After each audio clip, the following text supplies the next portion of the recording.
For joining us again today. This briefing is being aired live on YouTube, and the audio is available on Wisconsin Eye. Before opening remarks and your question, a reminder to maintain quality audio. Please keep your phones on mute until it's time to ask your question. If you're able to do so, please use *6 to mute and unmute your phone. Joining us for today's briefing are Governor Tony Evers, DHS Secretary Designee Andrea Palm, and available to answer questions are Dr. Ryan Westergaard, a Chief Medical Officer with the DHS Bureau of Communicable Disease, and Ryan Nilsestun, the Chief Legal Counsel for the Governor's Office. We'll begin the briefing with remarks from Governor Tony Evers. Thank you, and good afternoon, everybody, and thanks for joining us today. I'd like to start by saying that I hope everyone who celebrates had a meaningful Easter and Passover. I'm certain that these holidays felt much different than years past. Instead of a house full of family and friends over the holiday weekend, Wisconsinites were sharing meals and making memories online and over the phone. It's another reminder that this virus has impacted our lives in so many ways, but also a testament to our resolve and resilience as Wisconsinites. The last few weeks have been a difficult time for our state. I share with you the sorrow we all feel at the illness and loss of so many of our family members, friends, and neighbors. But I also share with you a sense of optimism that we will get through this together. I remain humbled by the bravery and dedication of our critical workforce, including our healthcare workers, first responders, child care providers, public employees, and grocery store workers. I am inspired by the kids and educators of our state who are adjusting to ever-changing new normals and trying to make the best of a bad situation. Parents, grandparents, and caretakers, I know this is tough on you as well. Our educators are doing a great job, but I know that our kids often need help at home, which can be challenging for those of us working from home. I'm also encouraged by the innovation and kindness of the makers, doers, and givers of our state. We continue to hear about folks stepping up to donate blood, sew masks, and make face shields, and about communities banding together to help one another. Because that's how we will get through this, folks, together. Everyone has to do their part. We're now well into the 4th week of our Safer at Home order. The science tells us that right now, the most effective way we can keep COVID-19 from overwhelming our healthcare system is to continue to practice social distancing so that we can slow the rate of infection. So not only is this the right thing to do from a health and safety standpoint, but it's the only way we will all be able to get back to life as we have known it, as our businesses, our schools, our places of worship, and even with our family and friends. We are starting to see Wisconsin flattening the curve, which means that Safer at Home is working. We talk a lot about flattening the curve. It's a phrase most of us have never heard of up until a few weeks ago.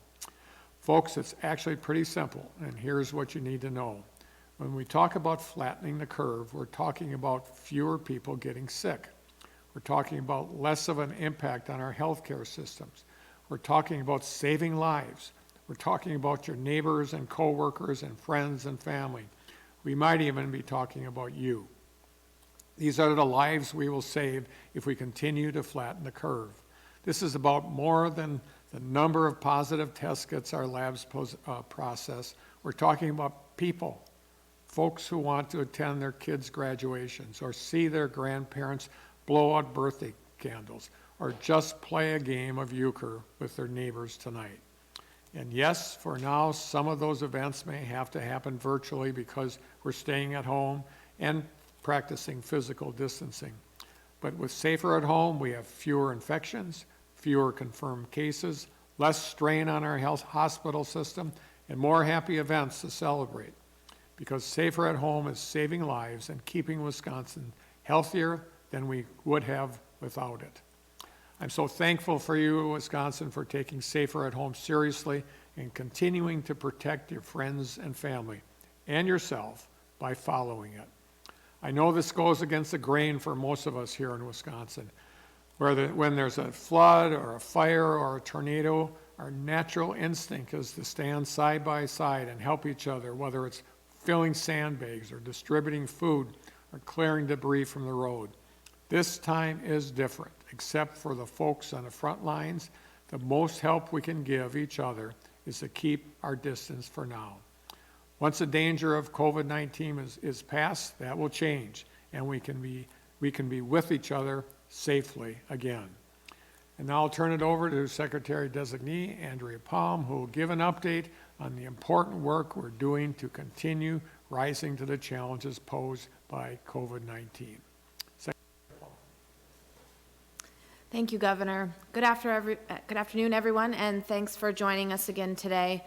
In this crisis, we must work together, and just like all of you are working together to stay safer at home, DHS has been working through our State Emergency Operations Center strike teams to respond to our immediate needs and begin to prepare us for the next phase of this response.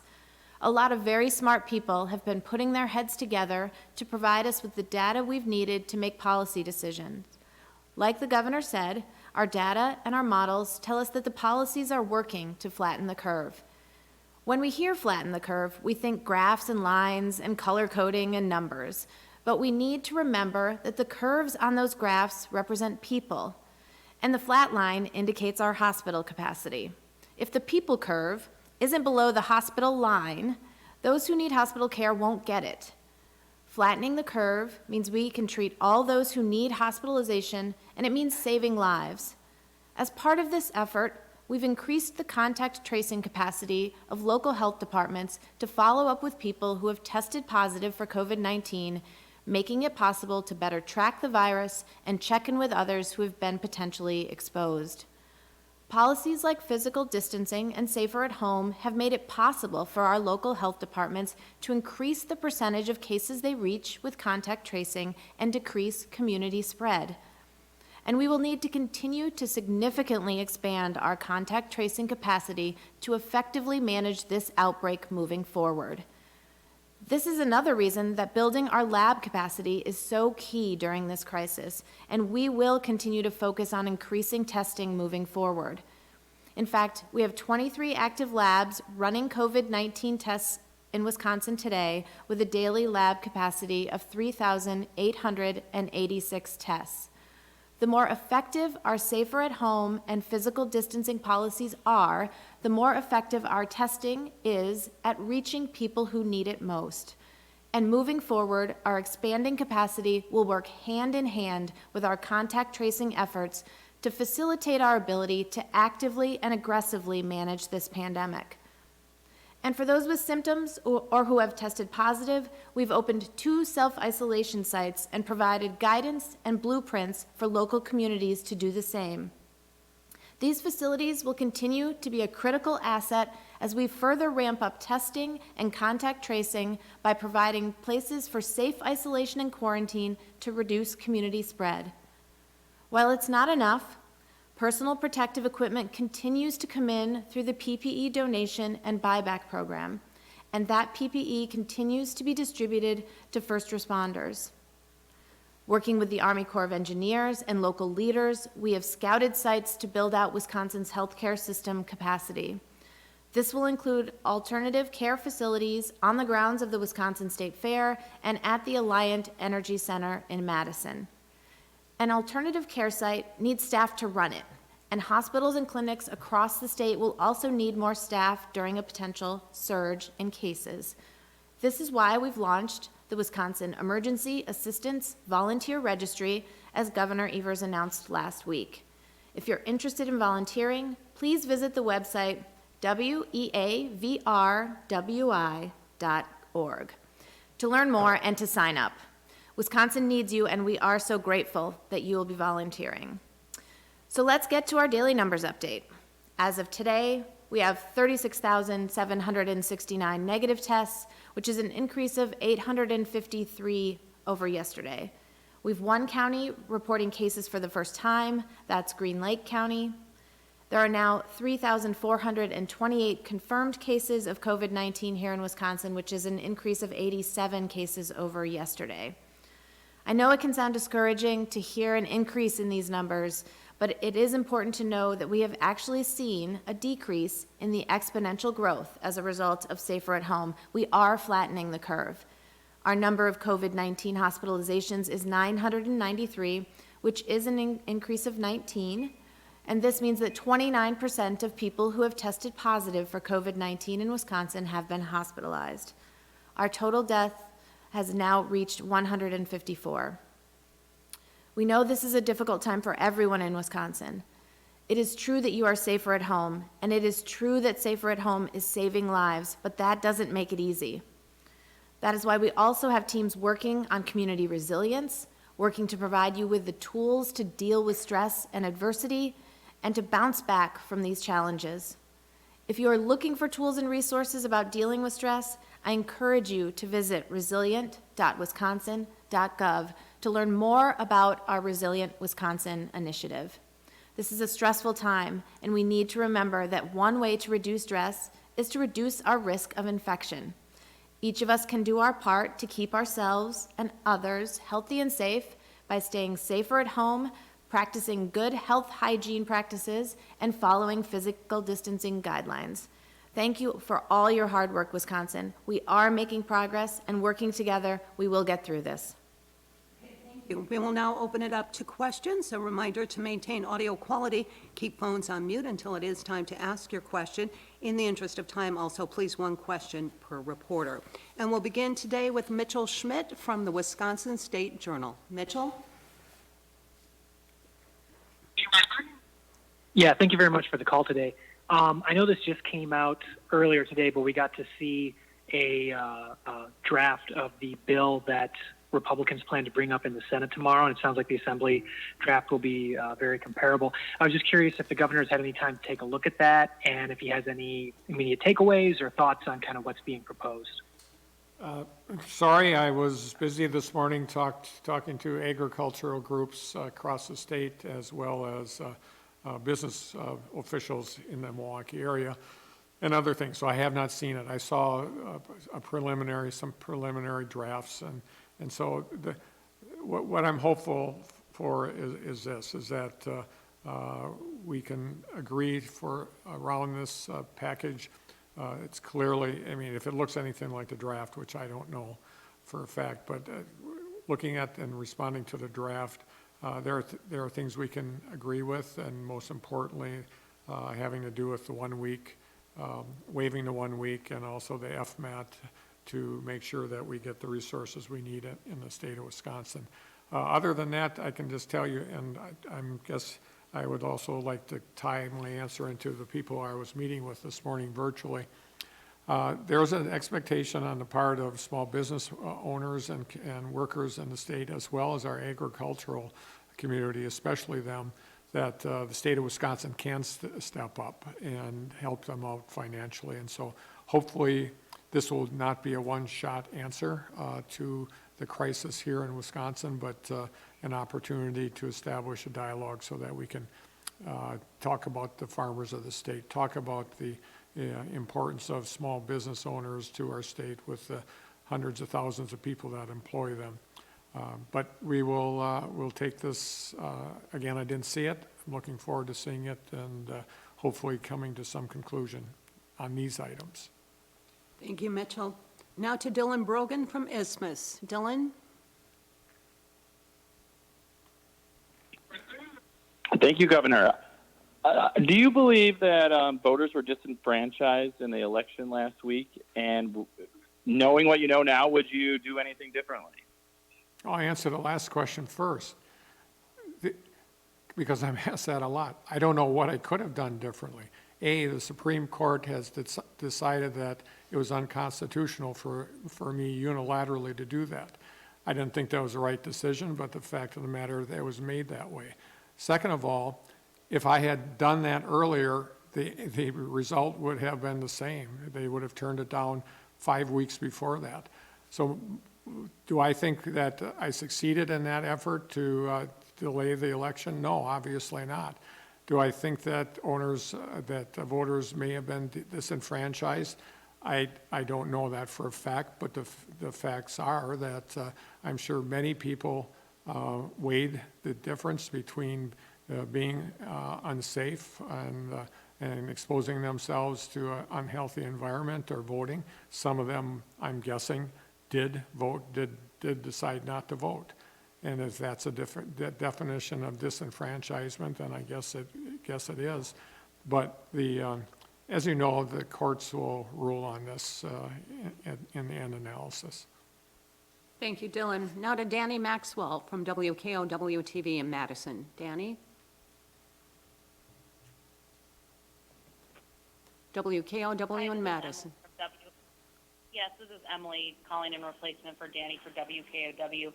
Governor, how do you see the state's reputation being impacted now that we are just hours away from the election results coming out? As it turned out, it was a mess that could have been avoided if the Republican legislature would have joined me in moving that date, but that didn't happen. At the end of the day, this will be resolved in court, and then we can move on. What we need to learn by this, and reputation, that I dispute that it's going to wreck our reputation. Frankly, I don't know exactly what that would mean. But what we do need to know going forward is, with the benefit of more time, that we can continue to encourage people to vote by mail and make sure that we are able to get ballots out to people in time so that they can return them in time. I think it's pretty simple, and it's clear from at least the evidence that I've seen thus far is that Republicans and Democrats, probably in pretty equal numbers, decided to vote by mail. So I don't think there's any, shouldn't be much discussion about whether this advantages one party or the other. So we need to learn by the experiences we have, but as far as people not wanting to move to Wisconsin because of this election, I don't think that's a fair assessment. Thank you, Emily. Now to WISC TV in Madison. WISC? Stephanie Fryer, WISC. And a reminder, *6 to unmute your phone. Okay, we'll move on then to Tajma Hall from NBC 15 in Madison. Tajma? Hello, thanks for taking my question. This question is for the governor.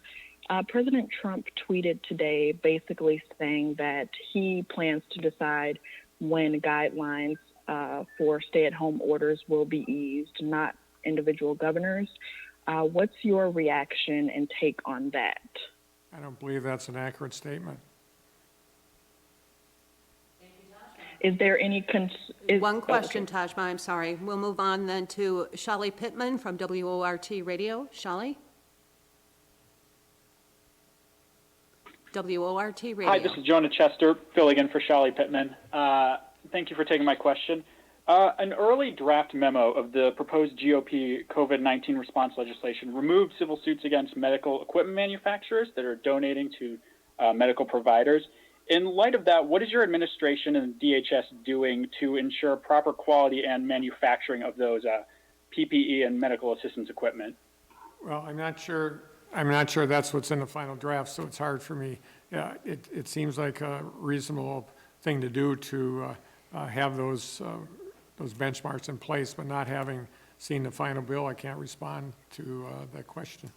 I think I can add a little bit to that too. So in some of the preliminary versions of the draft, the governor's office provided some feedback in order to improve those provisions. In terms of what the state is doing with the equipment and stuff that we're purchasing, it's something that we keep a fairly close eye on. One of the challenges that Wisconsin's facing and states around the country are facing in this scramble to get PPE is that there are, people who are selling fraudulent face masks. We're seeing examples of those where they simply stamp N95 on them and they're clearly not N95. And so that is something that we're being very careful about when we're making these purchases. We're making sure that we're protecting Wisconsin taxpayers, and more important, and just as importantly, before we distribute any of that, we're making sure that the equipment is what it says. But, that is one of the reasons why we hope that in this final version of the package that it doesn't protect people who are selling fraudulent products that could harm the public.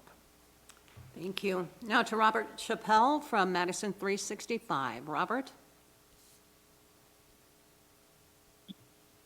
Hi, good afternoon. I want to follow up on, excuse me, on testing and whether or not the guidelines that have been, last week you talked about sort of broadening the guidelines for who gets tested and whether or not that's had any impact yet in the number of people being tested, and then also is there any plan to start to be even more further broaden the testing just to get ahead of people who maybe aren't either are asymptomatic or just trying to get a broader sense of the population health by using some of those testing protocols?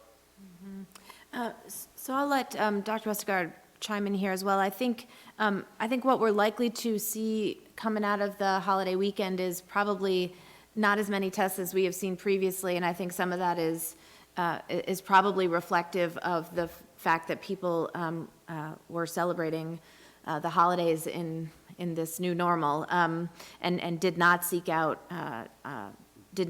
testing. But I think we continue more broadly, irregardless of the numbers over the weekend, we continue more broadly to want to ramp up our capacity, as well as make sure that we are communicating well with providers about their discretion to order tests when they think that is warranted for a patient that they are that they think needs to be tested. I think we also are very interested in using some targeted capacity to make sure we are wrapping around outbreaks in places like long-term care facilities, assisted living facilities, jails and prisons, and other congregate settings where our ability, again, to sort of wrap around that situation with testing and contact tracing will help us mitigate further spread. And so we're going to press on a number of different channels to build the number of tests more in line with the capacity we have as we continue to ramp capacity here in the state of Wisconsin. I don't know, do you want to add anything to that? No, I think this assumption that testing might have been lower over the weekend in general is pretty accurate. We've been communicating with healthcare providers and systems that the overall capacity in the state is much higher than it was. I think there still may be regional variability in that, particularly in the non-hospital setting. I think there are some areas where local resources with specimen collection and transport might be a bit of a bottleneck. But I agree with your assessment of the strategy that in the healthcare system we have the resources that we need, and we want to strategically increase how we test in some of these other high priority contexts. Thank you, Robert. Now to Fox 11 in Green Bay. Fox 11. Hi, thank you. It's Mark Leland from Fox 11. I was wondering about the numbers. Based on the statistics on your website, it says about 16% of those who have tested positive have been healthcare workers. I think it mentioned 553 cases. With that in mind, what concerns do you have for Wisconsin being able to respond and handle to a surge in cases if and when that happens? And are all the necessary steps being taken to prevent and protect our healthcare workers? Thank you, Mark. It's a good question, and it actually also highlights the fact that this is a new visualization, a new graphic that we started providing today based on interest and really sort of getting to your point, Mark, about the impact on the healthcare workforce and what that means for what we need to do to make sure we have enough healthcare workers in anticipation of potential surge and to continue to treat the folks who need to be treated. I think there are a couple of things that have been going on here in this state that will help us manage this. One is what the governor announced last week, which is this volunteer registry where folks who want to be available in situations where you might have some healthcare workers all from the same location who are sick and you need to replace them with assets from outside that system. This registry can help us pair and match people who are qualified to those kinds of needs. But then also we have done a number of things in the last couple of weeks around licensure and relaxing administrative rules to allow folks, who have retired to come back to pick their license back up. some interstate reciprocity admin rule flexibilities, and some other things that are really designed to expand the pool of folks who can pitch in and help should a healthcare facility get into a situation where they've got a number of healthcare workers out sick and need us to surge some assets for them. Thank you, Mark. Now to Rob Sussman from WTAQ Radio in Green Bay. Rob?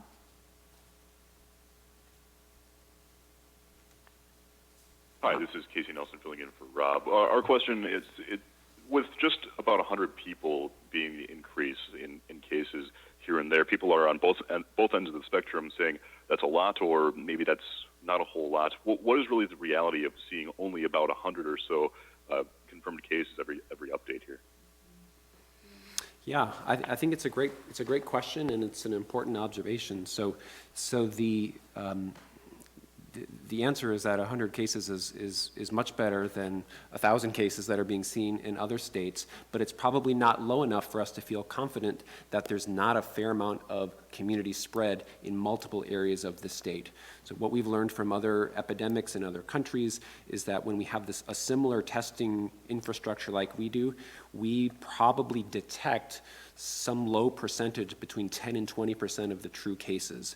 So we don't have enough data yet. We will someday when we can scale up some of our other surveillance tools, but we don't know what that proportion is. How big of a tip of the iceberg is it? So what it tells us is that we are have a number of acutely ill patients that have COVID-19 that at this moment is not straining our hospital capacity, but it also unfortunately tells us that there's a sustained transmission in the community.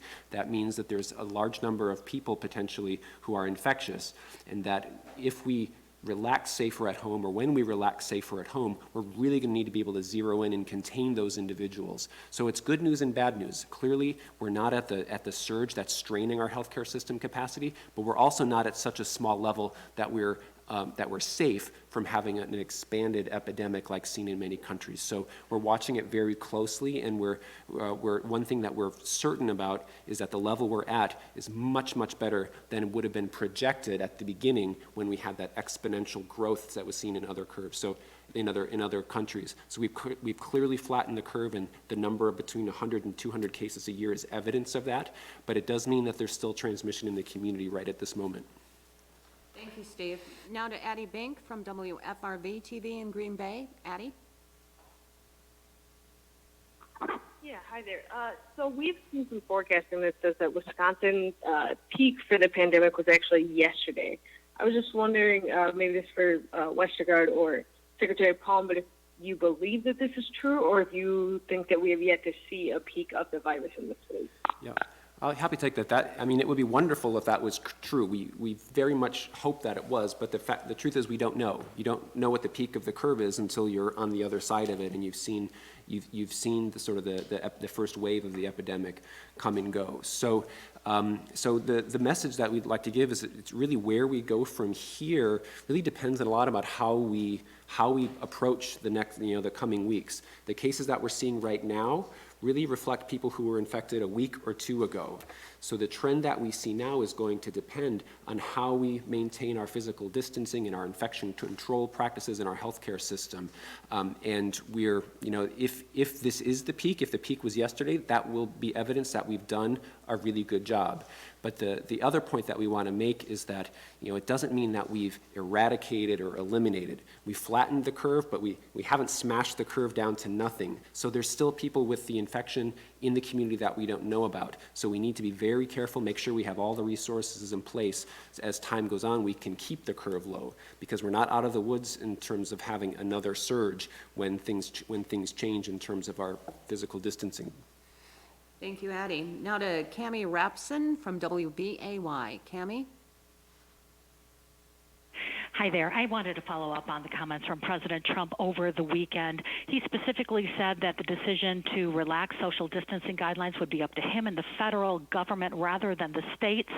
I want to know, again, how the governor feels about that and whether he's given any input to the White House as the president suggested he was meeting with governors to discuss this.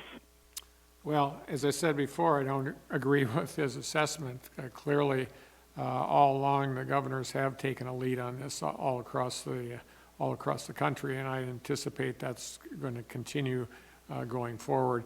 And have I personally talked to the governor or the president about this? No, I haven't, but I know the governors that I interact with have reached the same conclusion.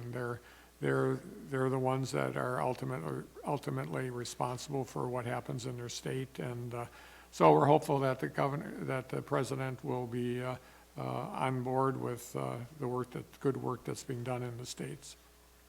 Thank you, Cammie. Now to John Neiser from NBC 26 in Green Bay. John?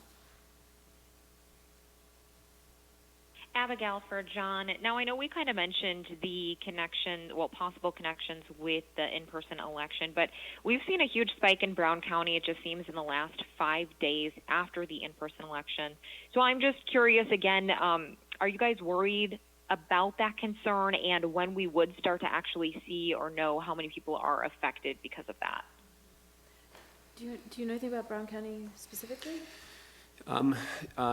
No, we're seeing a steady increase or low-level increase case in a number of counties, but not aware of a specific outbreak in Brown County, but we haven't heard. So I think more broadly, Abigail, obviously we continued with our expanded contact tracing efforts to interview every positive case, to track the people they have been in contact with, to notify them, to help folks get into isolation who need to do that to help prevent the spread. And we will continue to do that, whether it's around in-person elections or other places where spread is happening. And we just will continue to watch our data and bulk up our assets so that we're able to do this in the most effective way possible.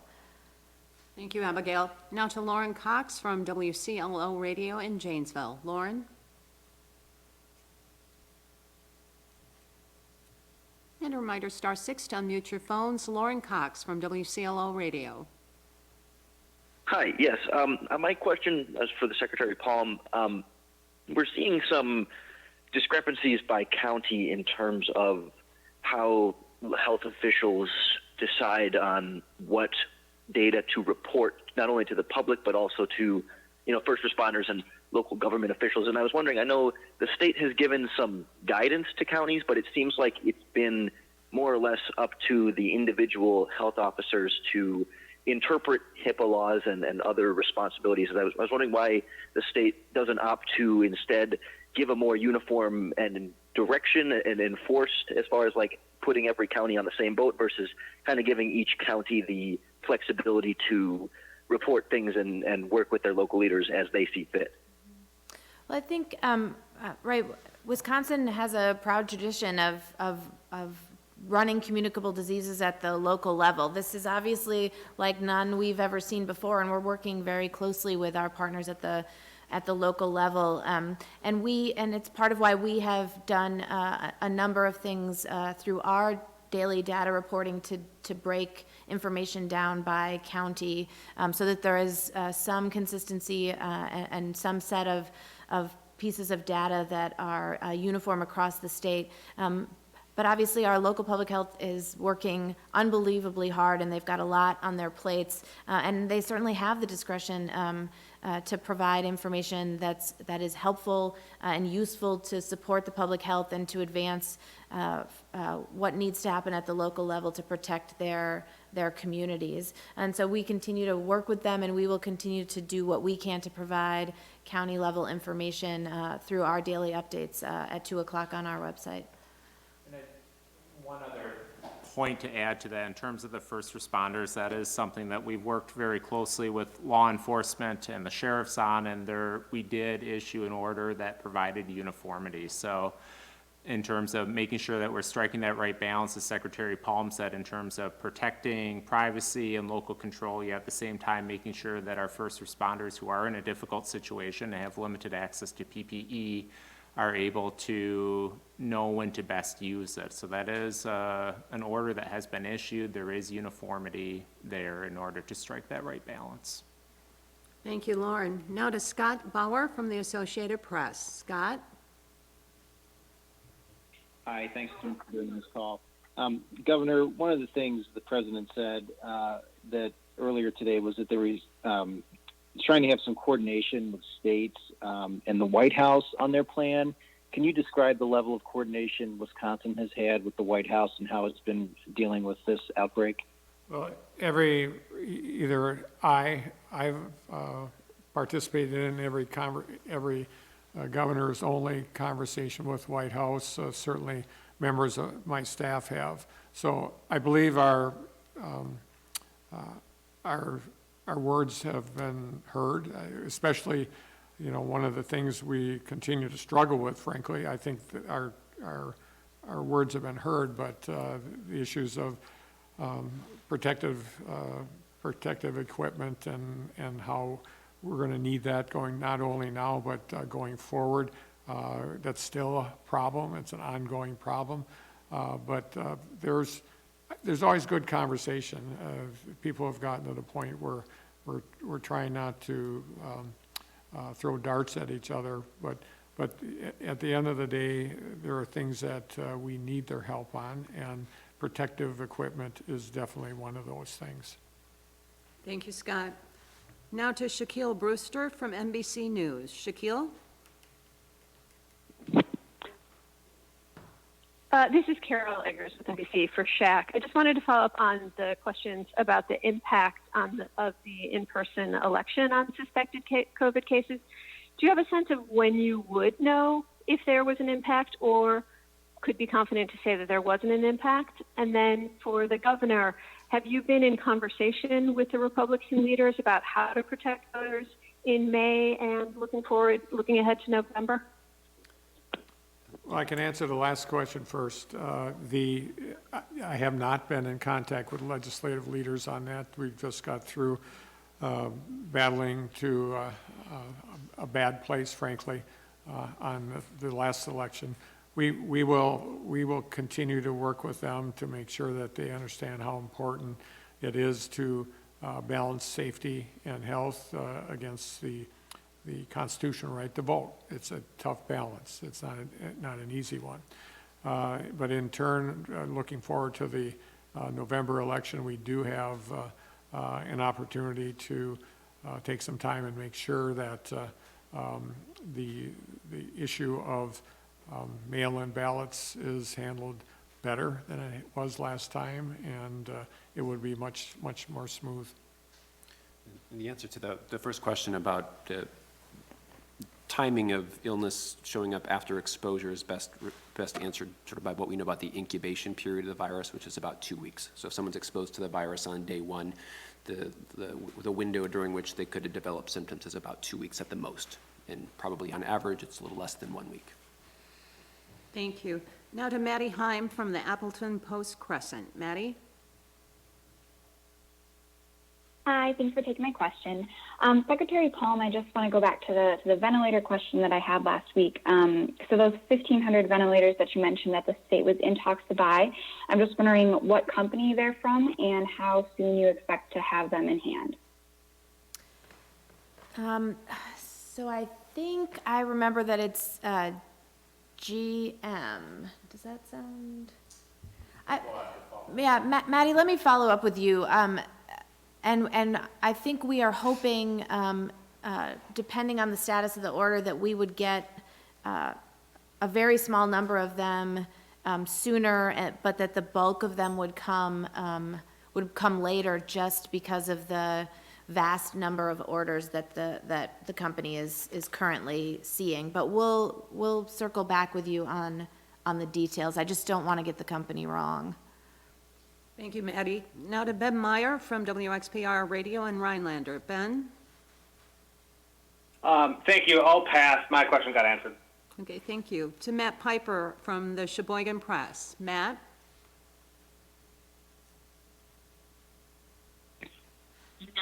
Yeah, thank you for this call, as always. On the ventilator question, can you explain what happened to the previous kind of multi-state attempt to get the 10,000 ventilators? Why you, I guess, originally thought that was going to work out and why it didn't?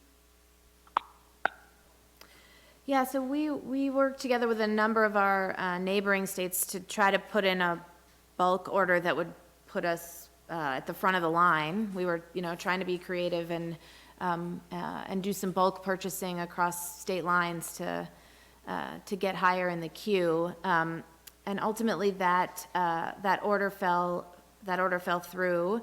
The contract was not signed, which is why we pivoted to trying to place this order as a single state that is in process right now.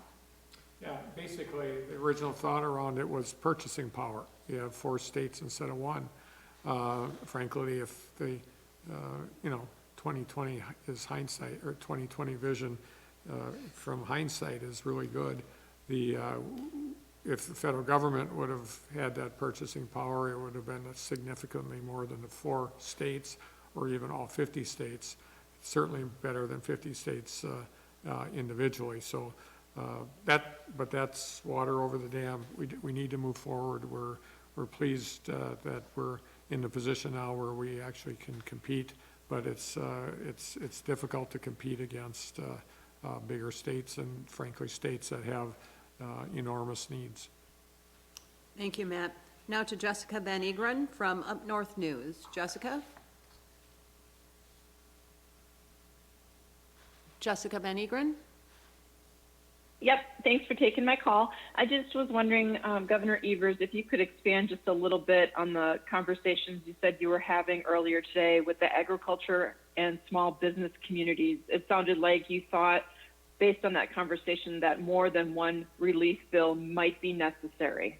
Yeah, both of them are mentioning their issues that revolve around their problems. And as always, when we've looked at what we should be doing at the state level, or hopefully be doing at the state level as it relates to financial support, we would look to see where the missing pieces are in the federal law that aren't helpful to us in the state.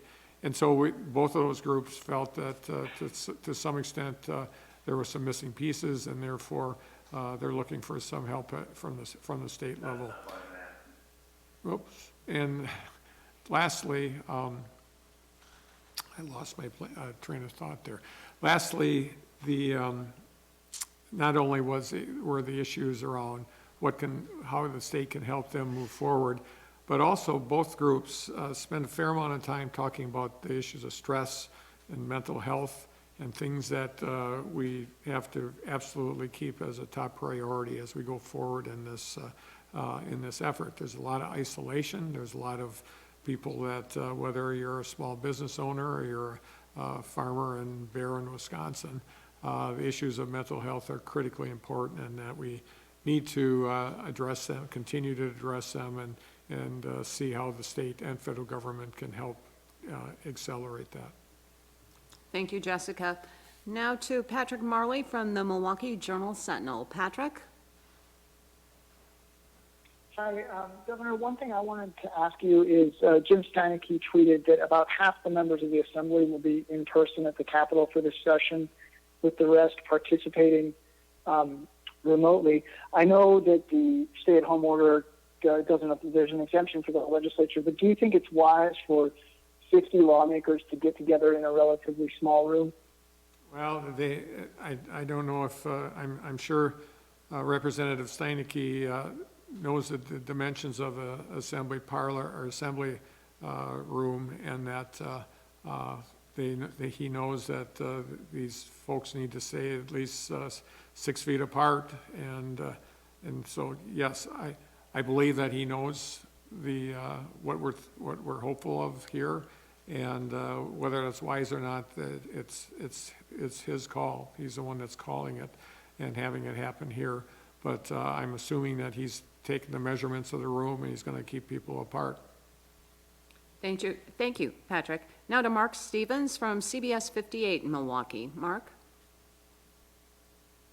Regarding the alternative care facility at State Fair Park, is that just for pressure on Milwaukee area hospitals, or will it be accepting patients from elsewhere across the state?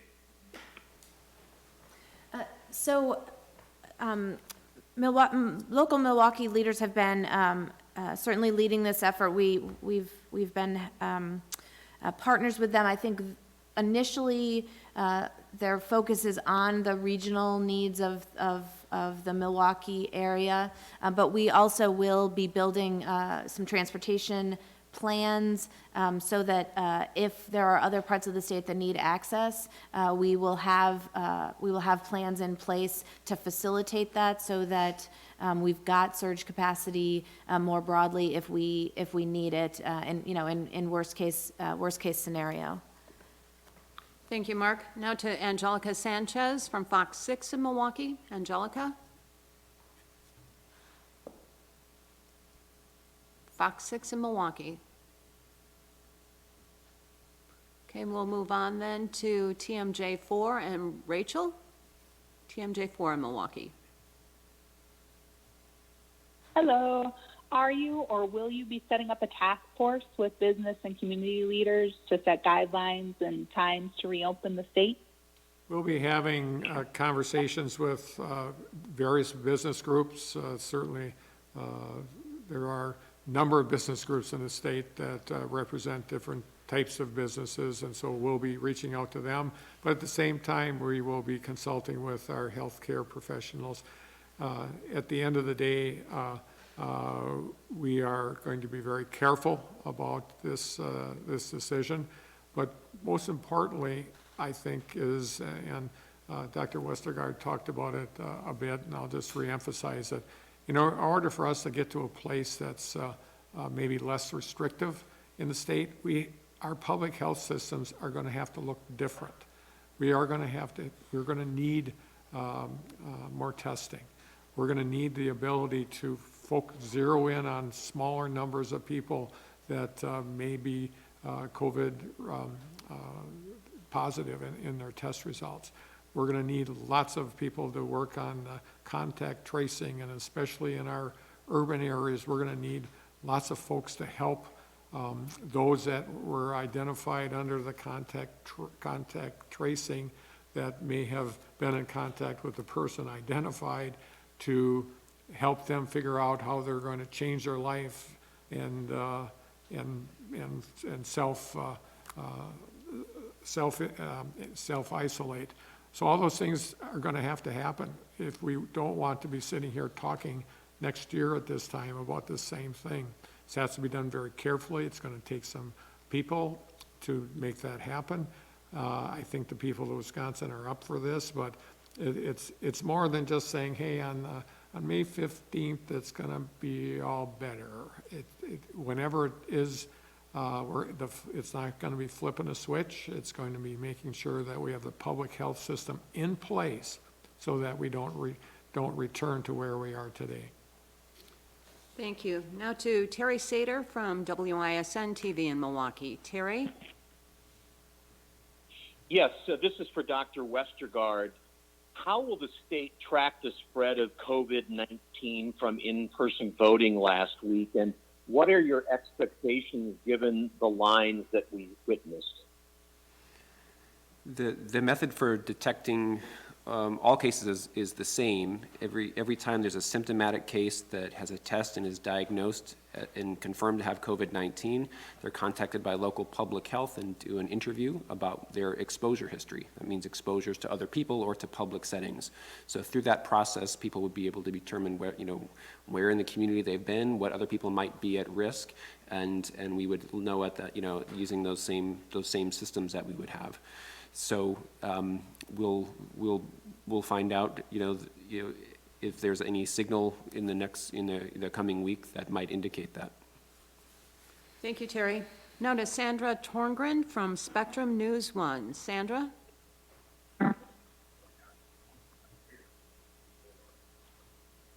Spectrum News? And a reminder, *6 to unmute your phone. Sandra? Okay, we'll move on then to Wisconsin Health News and Sean Kirkby. Sean?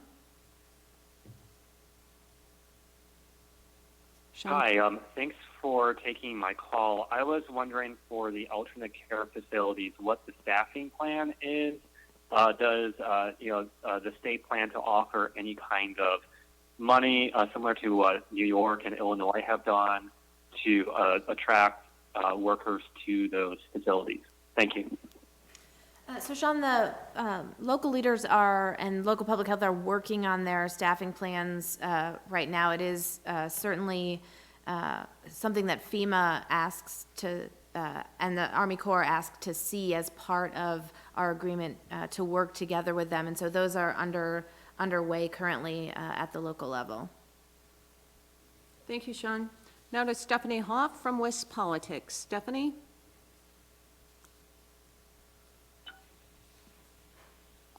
Hello, thank you for taking my call. My question is for Governor Evers. Governor, do you plan on extending the stay-at-home order? We're not in a position to really make a decision on that at this point in time. We're looking at the success we had first of all, but seeing what opportunities exist in the future. In other words, we're not prepared to make a statement about that at this time. Thank you, Stephanie. Now, our final question this afternoon belongs to Wisconsin Examiner. Either Eric Gunn, Isaiah Holmes, or Melanie Conklin. Right. This is Eric Gunn. Thank you for taking my question. Governor Evers, you've been asked to categorize grocery store employees as first responders, as some other states have done, which would allow them access to certain child care benefits as well as certain other kinds of benefits potentially. Is that something that you plan to do, and is that something you're still considering? And if you do plan to, why, or if you don't plan it, why or why not, please? Thank you. It's under I'm not laughing at the question. It's a great question. Yes, we are considering that at this point in time, and we have not made a decision on that yet, but clearly we understand the importance of making sure that the people of Wisconsin have access to nutritious food, and one of the ways to do that is to make sure that our folks that work in those grocery stores are doing the right thing and are protected in the right way. So we're considering it. Thank you, Eric, and thank you for joining us for today's media briefing. Please continue to monitor the DHS outbreaks and investigations and COVID-19 web pages for information, data, and guidance. For topics not related to public health, visit the websites of the Governor, Wisconsin Emergency Management, the Department of Workforce Development, and Wisconsin Economic Development Corporation. Thank you, and have a good afternoon.